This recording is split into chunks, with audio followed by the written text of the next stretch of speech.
Vamos a seguir con las charlas referentes a síndromes linfoproliferativos y continúo con la charla del linfoma no Hodgkin B indolente. Trataremos los linfomas no Hodgkin B indolente menos el MALT, que la doctora Lana ya hizo una presentación.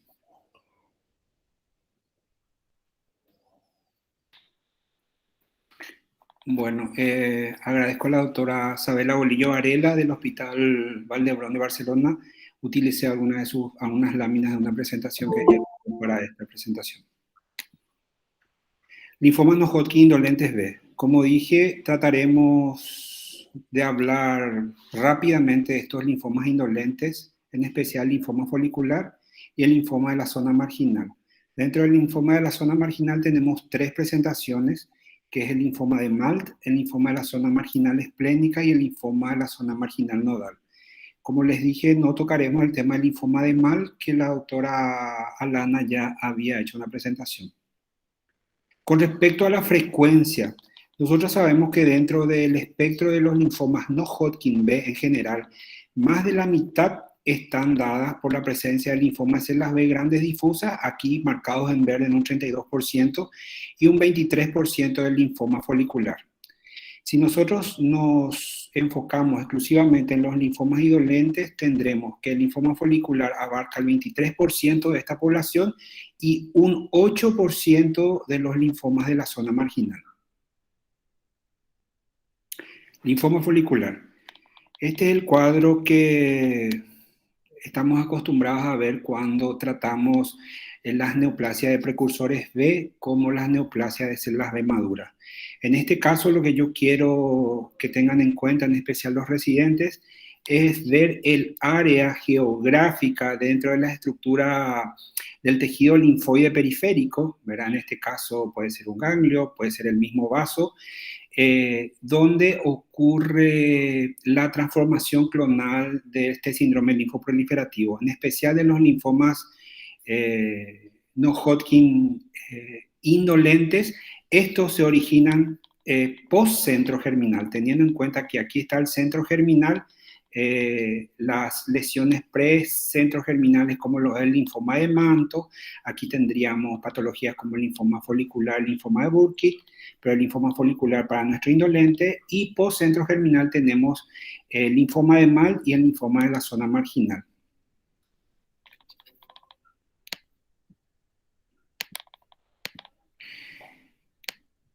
Siguiendo con el linfoma folicular, sabemos que tiene un porcentaje entre 20 y 25% de los linfomas no Hodgkin, eso estuvimos viendo. La mediana de edad de aparición es de 60 años. La gran mayoría debuta con estadios avanzados. Tiene una afectación nodal y de médula ósea muy frecuentemente. Tiene una sobrevida global muy extendida, de 15 a 20 años, y esto se dio mucho por la incorporación del rituximab. Lo que tiene es la presencia de recaídas frecuentes, por lo que no vemos un plató en las curvas de sobrevida libre de patología y sobrevida global. Y como vemos en el gráfico de la derecha, la supervivencia disminuye a medida que avanza la línea de tratamiento.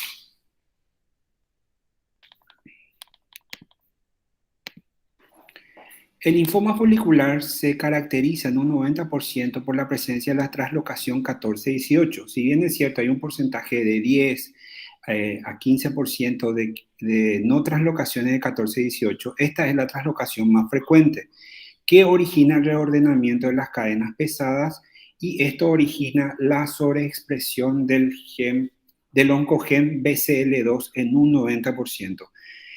Para que nosotros recordemos, el BCL2 es una proteína que se expresa en las membranas mitocondriales, y la función tiene una función antiapoptóica dentro de la célula. Para ello vamos a hacer un pequeño resumen con un pequeño videíto para que nosotros podamos entender qué es la apoptosis y la importancia de la apoptosis dentro de la sobrevida o la sobrevida de las células, ya sean una célula normal o una célula tumoral. Voy a bajar un poquito el volumen.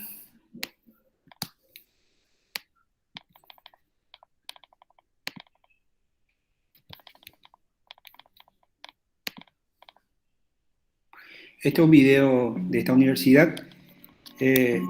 Nos habla un poquito de qué es la apoptosis, ¿verdad? La apoptosis cumple una función sumamente importante para la muerte celular programada. Como acá vemos, la célula no se destruye liberando el contenido al exterior, sino que en vesículas.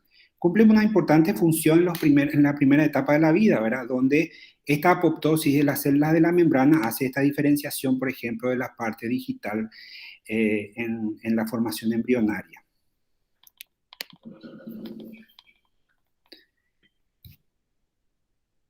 Cuando la célula es una célula que tiene una codificación errónea del ADN, la apoptosis cumple la función de destruir a esa célula. Esta destrucción se realiza a través de unas proteínas llamadas caspasas que destruyen todas las fibras internas celulares y hace una destrucción comunitaria. Estas caspasas se van activando a través de lo que nosotros denominaremos una cascada de las caspasas. Hay dos vías de acción, la extrínseca y la intrínseca. Hablaremos de la extrínseca. Como su nombre lo dice, la vía de apoptosis extrínseca es celular. Generalmente está inducido por los linfocitos T, ¿verdad? El linfocito T va a la célula que va a ser eliminada y a través de unos receptores que son los ligandos Fas o Fas-L, se unen a los receptores de la célula, que son los receptores de estos Fas. Una vez que se unen al linfocito T, se activa una serie de situaciones como dimerismo, fosforilación, y activan a una proteína de dominio de muerte. Esta activa a las caspasas que se van activando en una cascada a través de una cascada secuencial. Estas caspasas, como le dije, destruyen las fibras internas y todo lo interior y ocurre la apoptosis. Con respecto a la vía intrínseca, y ahí es donde el BCL2 cumple una función importante, la vía intrínseca, como su nombre lo dice, ocurre dentro de la célula, en especial en las mitocondrias, en especial en las membranas de las mitocondrias. Sobre la superficie de la membrana de las mitocondrias tenemos receptores como el BCL2 y BCLX, que son receptores antiapoptosis, y los de proapoptosis, que es VAC y VAX. Cuando una célula normal está activa, estas dos se unen y entonces no hay ni apoptosis ni destrucción. Pero si existe una célula tumoral, se inhibe al BCL2 y el VAX o VAL se activa y genera unos poros en la membrana de la mitocondria. Estos poros liberan internamente el citocromo C. Este citocromo C se libera en el citoplasma y se une a PAF1, que es un receptor, y forman un complejo que nuevamente activa a la cascada de las caspasas. Es decir, por un lado tenemos la destrucción extrínseca, activación de las caspasas, y la intrínseca. Por ende, es la apoptosis importante para el crecimiento, el sistema inmune y el desarrollo de las patologías neoplásicas. Por ejemplo, si existe una célula tumoral, ¿verdad? Esta célula tumoral, al no morir por inhibición de la apoptosis, esta célula tumoral irá creciendo. Por eso entender la vía extrínseca, intrínseca y la vía de las caspasas va a ser muy importante para que nosotros podamos entender la situación y la importancia de la apoptosis. Entonces, como estábamos diciendo, la translocación 14-18 sobreexpresa el gen BCL2 en el linfoma folicular.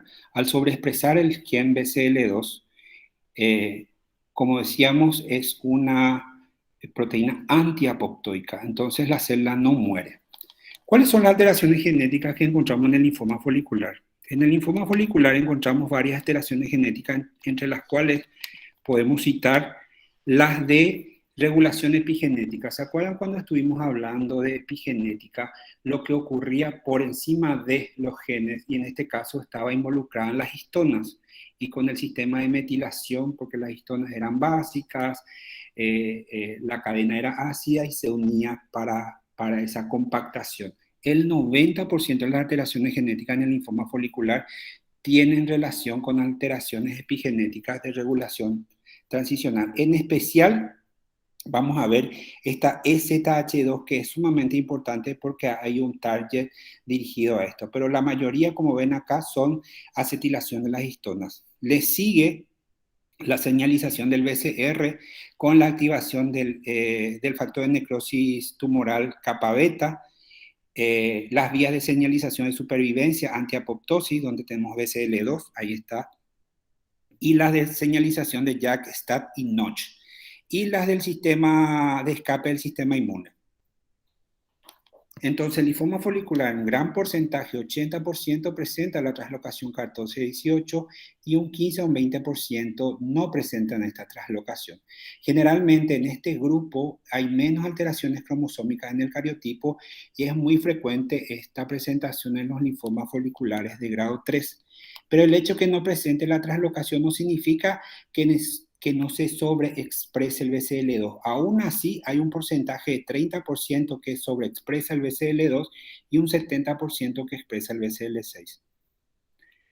Con respecto al linfoma de la zona marginal, la OMS categoriza 3 grupos: el linfoma de Mal, el linfoma esplénico, el linfoma de la zona marginal esplénica, el linfoma de la zona marginal nodal. El linfoma del Mal ocupa entre el 5 y 8%. Como ya habían escuchado, se asocia a estimulación crónica del sistema inmune. La gran mayoría presentan estadios localizados de la enfermedad y en un 50% la afectación gástrica es la que predomina y le siguen los anejos oculares y el pulmón. Con respecto al linfoma de la zona marginal esplénica, un 2% tiene una afectación en sangre y médula ósea y vaso. Entre un 10 y un 30% se observa la presencia de una paraproteína monoclonal IgM y presenta fenómenos inmunes. Con respecto al linfoma de la zona marginal nodal, que es un 1%, esta se da cuando hay una ausencia de afectación esplénica y extranodal, es decir, afectación nodal puramente, como lo dice ahí, afectación ganglionar, y tiene afectación medular entre un 30 y un 60%. Lo que nosotros podemos decir del linfoma de la zona marginal es que tiene un muy buen pronóstico con una sobrevida global de 10 años en el más del 80% de los casos.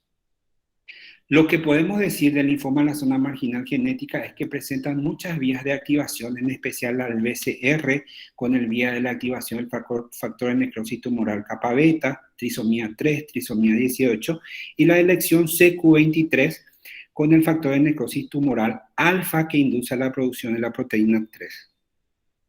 Linfoma de Mal voy a avanzar porque ya tuvimos una clase y me voy a centrar en el linfoma de la zona marginal esplénica y el linfoma de la zona marginal nodal. Con respecto al linfoma de la zona marginal esplénica, dijimos que tiene una afectación en sangre, médula ósea y vaso, por su nombre, con presencia de proteína monoclonal en un 30% y fenómenos inmunes.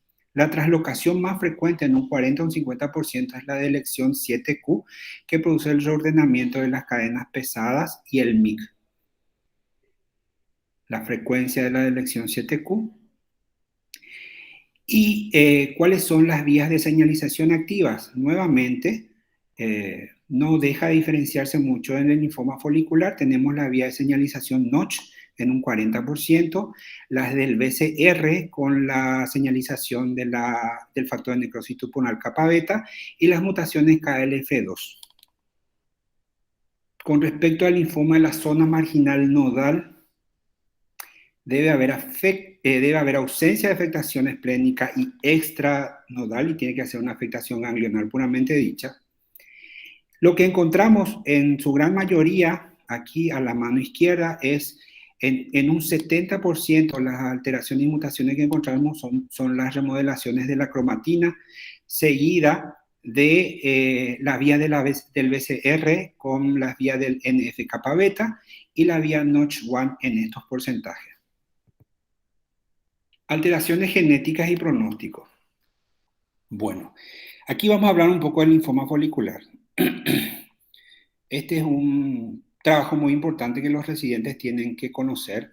El grupo alemán que es el GLSG2, realizó un trabajo de investigación utilizando R-CHOP y el M7-FLIPI, es decir, unos marcadores, estados mutacionales en número de 7, aquí tenemos a la mano derecha, que es el P300, FOX01, CREP, CAR11, MEP11, Aridia y el EZH2, que yo les dije que tengan en cuenta esto, y le asoció al FLIPI, es decir, al FLIPI de alto riesgo y a cualquier paciente que tenga un ECOG 1, y les dio como tratamiento el R-CHOP.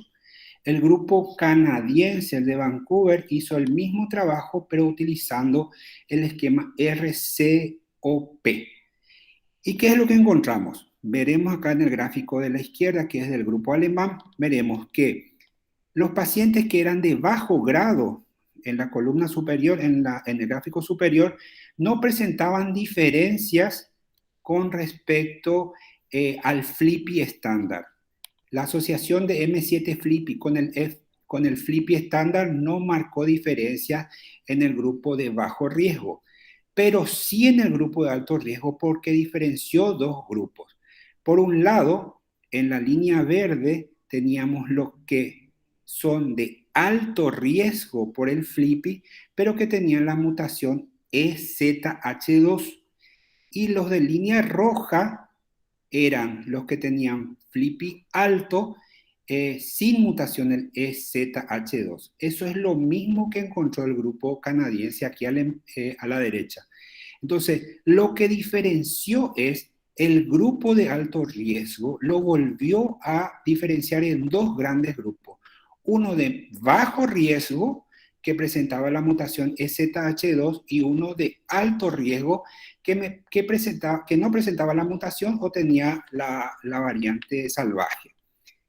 Esa mutación se presenta en un 10 a un 25% de los pacientes con linfoma folicular y se asocia a un muy buen pronóstico. Por ejemplo, aquí tenemos el estudio Gallium, ¿verdad? Que asoció el M7-FLIPI, es decir, los 7 marcadores mutacionales con el FLIPI, es decir, alto riesgo más ECOG mayor a 1. ¿Y qué es lo que hicieron? Utilizaron rituximab y obinutuzumab asociado con CHOP, COP o venda. Y aquí vemos los dos gráficos. Tenemos el gráfico de la izquierda, que es R-CHOP, y el de la derecha, obinutuzumab CHOP. Lo que podemos ver es que los que tenían el EZH2 mutado y presentaban, y hacían tanto esquema como R-CHOP como obinu-CHOP, tenían una mejor sobrevida libre de progresión, ¿verdad? Pero no impactó tanto en el grupo que usó vendamustina, ¿sí? Ahora, los que sí presentaban el EZH2 salvaje o no mutado tenían mal pronóstico. Es decir, tanto R-CHOP como obinutuzumab CHOP con EZH2 mutado tenían una mejor sobrevida libre de progresión, no así en el grupo que utilizaba vendamustina. Entonces la pregunta que se hacía es que, ¿será que a futuro el EZH2, la mutación del EZH2 podría ayudar a elegir la quimioterapia en los pacientes? Tratamiento de los linfomas no Hodgkin de bajo grado. Antes de seguir, deberemos entender algunas definiciones como baja masa tumoral o alta tasa tumoral. El grupo francés GELF, que es el grupo de estudio de los linfomas foliculares, considera que los pacientes que tienen baja masa tumoral no deben tener ninguno de estos criterios para que se los considere de baja masa tumoral, es decir, no deben tener ganglio o masa tumoral extraganglionar mayor a 7 centímetros, afectación de al menos 3 regiones ganglionares, presencia de cualquier síntoma B, esplenomegalia, síndrome compresivo, derrame pleural, afectación de sangre periférica y citopenias. El grupo británico consideró que los de alta masa tumoral serían exactamente los que presentan esta sintomatología, que es síntomas de prurito, enfermedad rápidamente progresiva en los últimos 3 meses, afectación de órgano con compromiso vital, afectación de médula ósea, que produzca citopenia, enfermedad localizada, infiltración renal y afectación hepática macroscópica. Con esto podemos definir entonces que el linfoma folicular localizado, que es una frecuencia de 15 a 20%, el esquema terapéutico es que estos son radiosensibles con respuestas muy buenas y duraderas, solo que el 50% de ellos recaen. Entonces, la opción es radioterapia más menos RCOP, y lo que se obtiene son respuestas duraderas, pero sin diferencia en la sobrevida global. ¿Qué es lo que nosotros tenemos en nuestro protocolo del servicio? Es justamente que en los pacientes con una sola localización, estadios 1 o 2, en un solo campo de radioterapia, es la indicación radioterapia loco-regional a dosis entre 24 y 36 centigrados, que es el estándar, y la actitud de watch and waiting, o mirar y esperar, esperar y ver, o la monoterapia con rituximab podría ser valorada. Los linfomas foliculares de baja carga tumoral y asintomáticos, watch and wait versus rituximab, y utilizar solo rituximab en aquellos pacientes o personas que no quieren esperar o no quieren hacer watch and wait. Que nosotros tenemos en el protocolo de IPS, que en los pacientes con estadios avanzados, 1, 2, 3, 4, asintomáticos y sin factores de riesgo, ¿verdad? La condición que se ofrece es esperar y ver, ¿verdad? Con vigilancia clínico-biológica activa. Y de todos modos, en esta situación clínica es necesario tener en consideración la opción de preferencia del paciente. Hay algunos que quieren empezar tratamiento con rituximab. En ellos se podría usar esquemas de rituximab semanal por 4 y eventualmente pasar a mantenimiento. En el linfoma folicular de alta carga tumoral, el estándar es R-CHOP, R-vendamustina, RCOP solo para ancianos o con comorbilidades, y más o menos mantenimiento, teniendo en cuenta que el mantenimiento a través del estudio PRIMA prolonga la sobrevida libre de progresión con mediana de 10 años, pero no la sobrevida global. El mantenimiento puede obviarse en pacientes con comorbilidades o que tengan infecciones a repetición. Esto es lo que nosotros tenemos en el tratamiento de primera línea en el protocolo de nuestro servicio, que es el esquema R-CHOP, o eventualmente el esquema R-vendamustina es una alternativa costo efectiva también. ¿Qué tenemos en el protocolo para los pacientes no candidatos a tratamiento con intención curativa o criterio de fragilidad unfit, que tengan estadios avanzados y sintomáticos o sin criterio de baja tumoral? Baja masa tumoral es el uso de rituximab monoterapia a 375, 1400 es para la indicación subcutánea que no tenemos, rituximab con cloramucilo o ciclofosfamida o RCOP. Para los pacientes con afectación local voluminosa, el tratamiento es valorar la asociación de radioterapia a 30 centigrados más tratamiento sistémico. Y el papel del trasplante autólogo en primera línea no tiene aún, no tiene ningún, fuera de ensayos clínicos, no tiene ningún papel de tratamiento como primera línea en el linfoma folicular.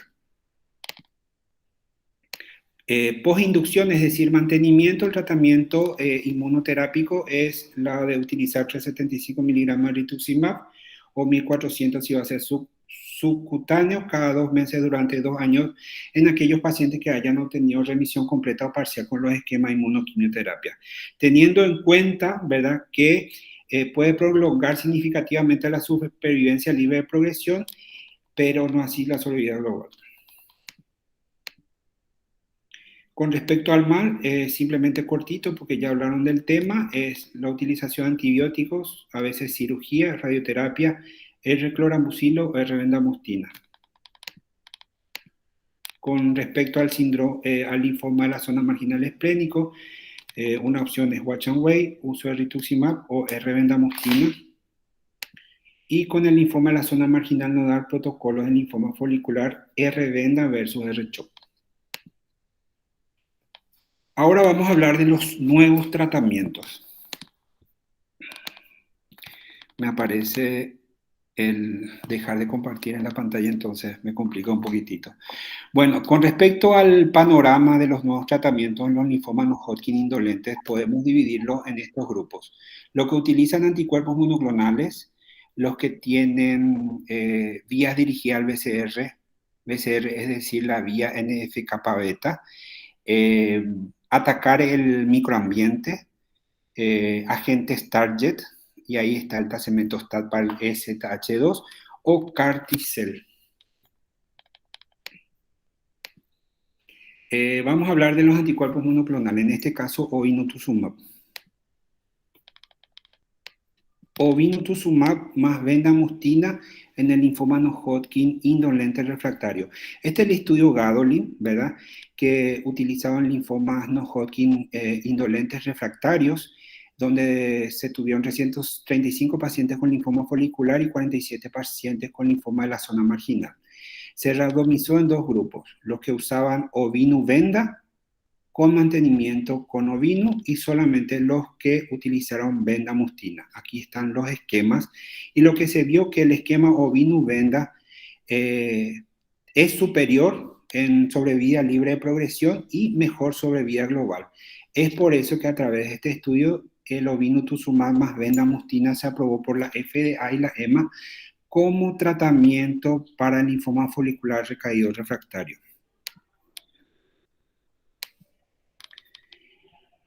¿Y qué pasa con obinutuzumab más quimio en primera línea? Ahí el estudio Gallium utilizó el esquema M7 FLIPI, como el de los alemanes y los canadienses. Teníamos una población de 1.200 pacientes con linfoma folicular y 200 no linfoma folicular, y se utilizó R-CHOP-COP o R-Venda versus Ovinu-CHOP, Ovinu-CBP, Ovinu-Venda. Se randomizó, lo que utilizaron esquemas con rituximab hicieron mantenimiento con rituximab, lo que utilizaron obinutuzumab hicieron mantenimiento con obinutuzumab, y lo que se tuvo es que el obinutuzumab con la quimioterapia prolonga la sobrevida libre de progresión comparado con rituximab en el linfoma folicular, pero no así en el linfoma de la zona marginal. Entonces, ovino más quimio mejora la sobrevida libre de progresión, pero sin diferencias en la sobrevida global. Y en el grupo de linfoma de la zona marginal no hubo diferencia entre la sobrevida libre de progresión y la sobrevida global. Con respecto a la sobrevida libre de progresión, aquí tenemos ovino quimio, ritu quimio. Ovino quimio teníamos ovino venda, ovino chop, ovino COP, y en R teníamos R-Venda, R-CHOP, RCPP. No hay diferencias entre R-CHOP, R-Ovino, R-CHOP, ni R-Vendamustina. Pero lo único que se encuentra es que los que hacen tanto ovino con COP o R con COP tenían peor pronóstico con respecto a la sobrevida libre de progresión. Con respecto a los pathways de NF-kappa-beta, tenemos idelalisib, copanlisib y duvelisib. Los tres inhibidores PI3K tienen casi similares respuestas globales.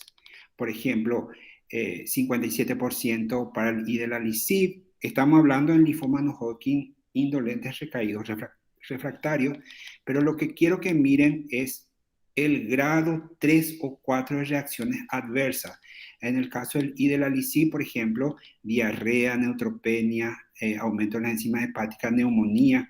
El copanlisib también, ven que las respuestas totales casi se aproximan mucho al idelalisib, pero los eventos adversos grado 4 son marcados. En este caso, por ejemplo, hiperglicemia en el 41% porque ataca los receptores de insulina. Es por eso que hay hiperglicemia con el uso de copanlisib.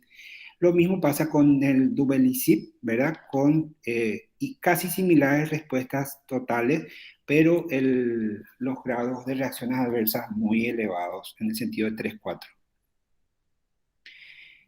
¿Qué tenemos con ibrutinib, inhibidor de la brutina? Bueno, el uso de ibrutinib en linfoma de la zona marginal recaído refractario en este trabajo con 63 pacientes, ¿verdad? En el que tuvieron por lo menos más de una línea de tratamiento, lo que se ve es que hay respuestas parciales en un 48% con una sobrevida libre de progresión, una mediana de 14 meses, lo que hizo la aprobación de ibrutinib por la FDA para el linfoma de la zona marginal recaído refractario de más de una línea de tratamiento. ¿Qué tenemos con el microambiente? Lenalidomida y otros IMIDs.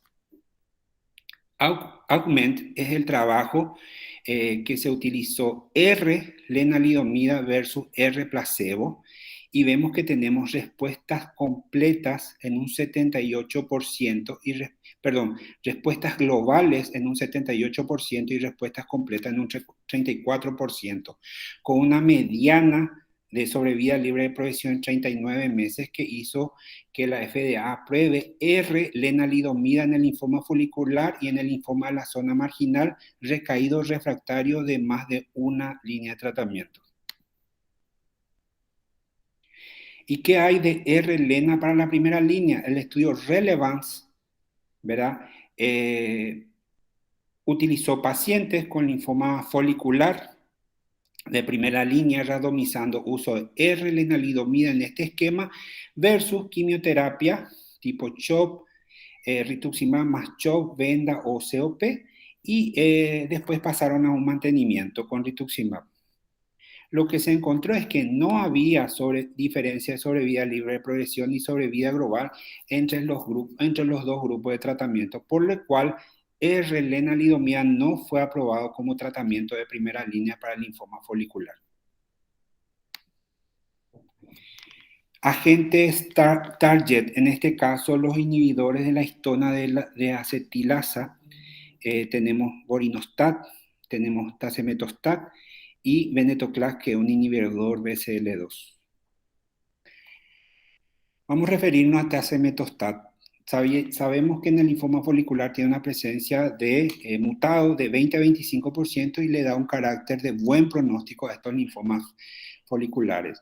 Este es un trabajo que se hizo en linfomas foliculares recaídos refractarios con más de 2 líneas previas, donde tenían 45 pacientes con STH2 mutado y 54 con wild type, ¿verdad? Y lo que encontramos es que en el grupo con STH2 mutado había una reducción de la masa tumoral del 77%, respuestas globales, y una respuesta completa del 7%. En cambio, en el grupo del STH2 no mutado, las respuestas globales solo iban al 34%.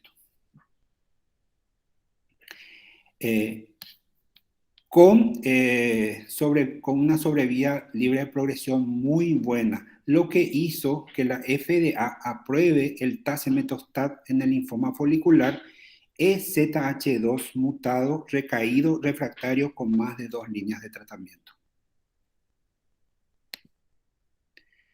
Con respecto a los anticuerpos monoclonales, otros anticuerpos monoclonales, tenemos por ejemplo, el polatuzumab anti-CD19 y tenemos los anticuerpos biespecíficos. ¿Qué son los anticuerpos biespecíficos? Los anticuerpos biespecíficos son anticuerpos que se unen tanto a los receptores de células B, CD20, CD19, como a los receptores de células T, CD3. Entonces, tienen respuestas globales del 62,7% en la utilización en pacientes con linfoma no Hodgkin indolente, con respuestas completas del 43%, pero tenemos mucho síndrome de liberación de citoquinas por activación de las células T.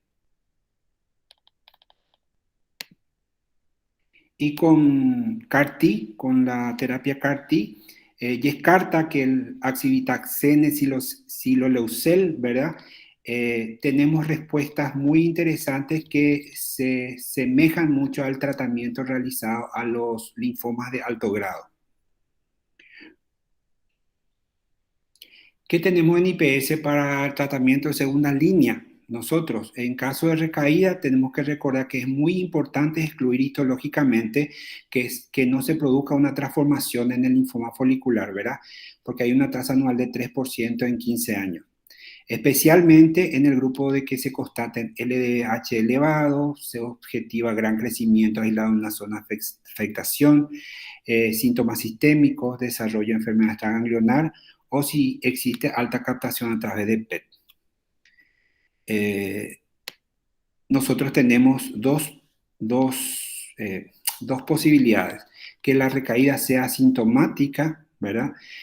Donde la opción de esperar y ver con vigilancia clínico-biológica activa es la actualmente recomendada, y con las recaídas sintomáticas, donde los esquemas terapéuticos a utilizar son rituximab venda o Ovinuvenda. Ustedes saben que Ovinutuzumab entró dentro del cuadro básico, pero todavía no fue adjudicado porque todavía no ha llamado, en especial en pacientes refractarios a rituximab, el uso de la venda mustina. R-CHO21 en aquellos que utilizaron R-venda en primera línea, o R-SHAP para pacientes en los que la respuesta alcanzada se va a consolidar posteriormente con un trasplante, R-COP en los de comorbilidades.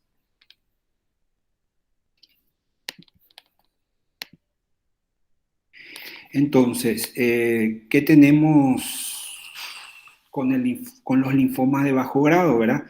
Que el perfil genético podría permitirnos realizar tratamientos personalizados. La mutación EZH2 tiene un buen pronóstico, en especial en los pacientes que utilizan R-CHOP, R-COP, pero no los que hacen R-vendamustina. Numerosas opciones de tratamiento de rescate a futuro, y la supervivencia de los pacientes con linfoma indolente podría ir aumentando a través de los años. Gracias. Aquí finalizamos entonces. Bueno, excelente. Vamos a abrir ahora el espacio a preguntas.